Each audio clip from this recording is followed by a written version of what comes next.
Bayangkan, hanya dari 10 ekor indukan ayam kampung, kamu bisa menghasilkan ratusan ribu hingga jutaan rupiah setiap minggu, tanpa harus punya lahan luas atau modal besar. Kedengarannya seperti mimpi? Tapi ini nyata, dan sudah banyak yang membuktikannya di lapangan. Sebelum lanjut, bantu channel ini berkembang dengan klik like, komentar, dan subscribe ya. Semoga yang menonton video ini dilancarkan rezekinya, diberi kesehatan, dan dimudahkan dalam melunasi semua hutangnya. Amin.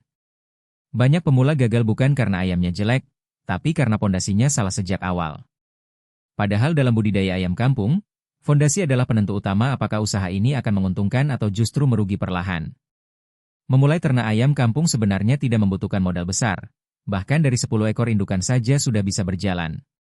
Dengan komposisi ideal 10 indukan betina dan 1-2 pejantan, sistem reproduksi sudah bisa berjalan optimal untuk skala kecil. Dari pengalaman lapangan, kebutuhan pakan indukan tergolong ringan, rata-rata hanya sekitar 100 gram per ekor per hari. Artinya, untuk sekitar 12 ekor ayam, kebutuhan pakan harian hanya 1,2 kg. Jika dihitung mingguan, hanya sekitar 8,4 kg. Dengan harga pakan rata-rata Rp8.000 per kilogram di pasaran saat ini, biaya pakan mingguan hanya sekitar Rp67.200. Angka ini sangat terjangkau bahkan untuk pemula. Yang menarik, produktivitas ayam kampung bisa diasumsikan minimal 50%.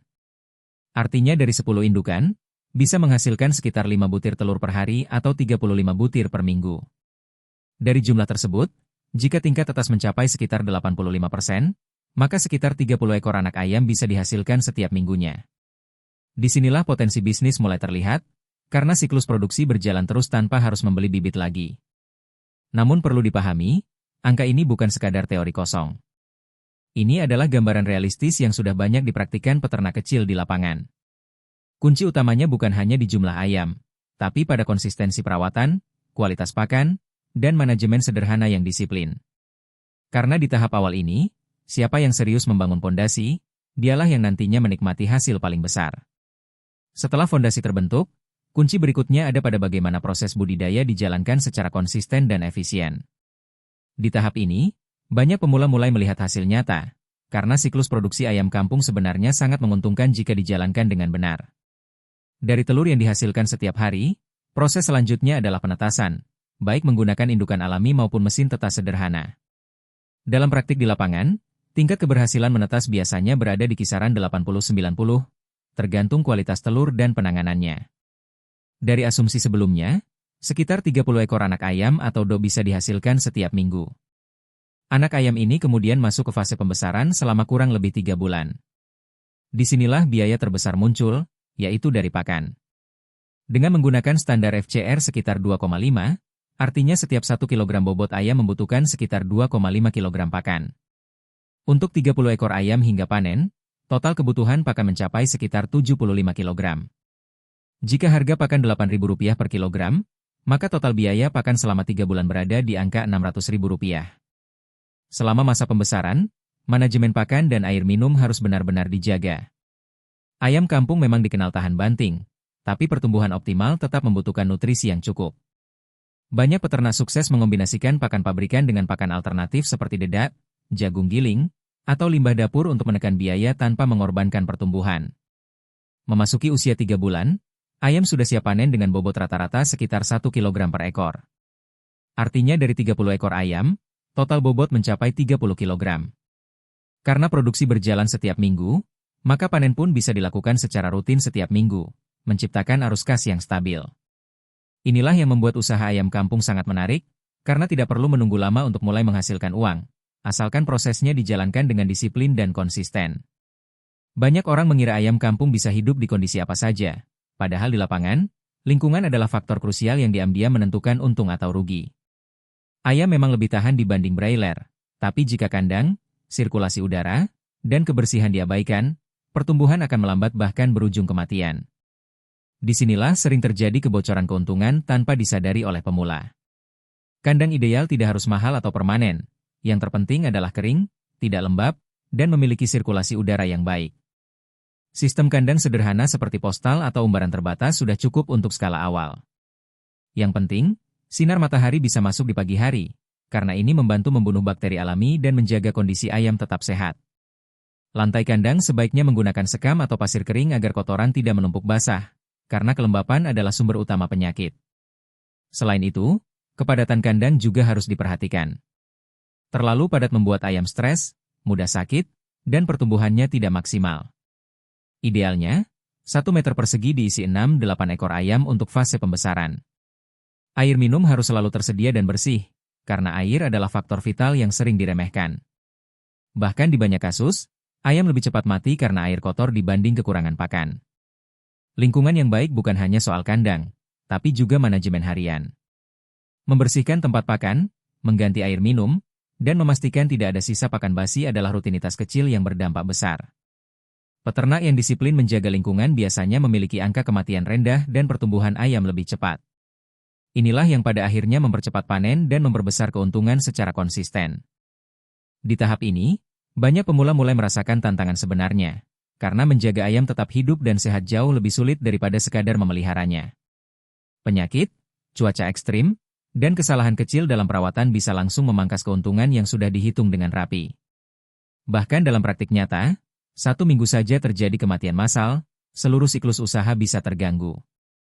Itulah sebabnya perlindungan atau protection menjadi kunci agar usaha tetap stabil.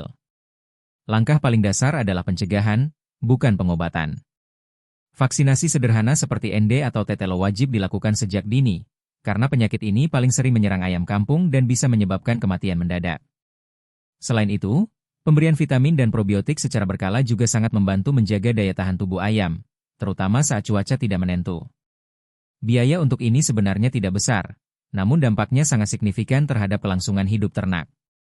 Selain penyakit, ancaman lain datang dari predator dan lingkungan sekitar. Tikus, kucing liar, bahkan ular sering menjadi penyebab hilangnya ayam terutama di malam hari. Maka kandang harus benar-benar aman, tertutup rapat, dan tidak memiliki celah. Penerangan di malam hari juga bisa membantu mengurangi risiko serangan sekaligus menjaga suhu tetap stabil untuk anak ayam. Yang tidak kalah penting adalah ketelitian peternak dalam membaca tanda-tanda awal penyakit. Ayam yang mulai lesu, nafsu makan turun, atau bulunya terlihat kusam harus segera dipisahkan. Tindakan cepat seperti ini seringkali menjadi pembeda antara peternak yang rugi dan yang tetap untung. Karena dalam usaha ayam kampung, menjaga yang hidup jauh lebih penting daripada mengejar jumlah yang banyak. Sekarang kita masuk ke bagian yang paling ditunggu, yaitu hasil dan potensi keuntungan dari budidaya ayam kampung skala pemula ini. Dari perhitungan sederhana yang sudah kita jalankan, total biaya utama terdiri dari pakan indukan sekitar Rp67.200 per minggu, ditambah biaya pembesaran ayam hingga panen sekitar Rp600.000 untuk 3 bulan. Jika ditambah biaya tambahan seperti obat, vitamin, dan listrik, total modal kita genapkan di angka sekitar Rp700.000 untuk satu siklus produksi. Dari 30 ekor ayam yang dipanen setiap minggu setelah sistem berjalan stabil, total bobot rata-rata mencapai 30 kg.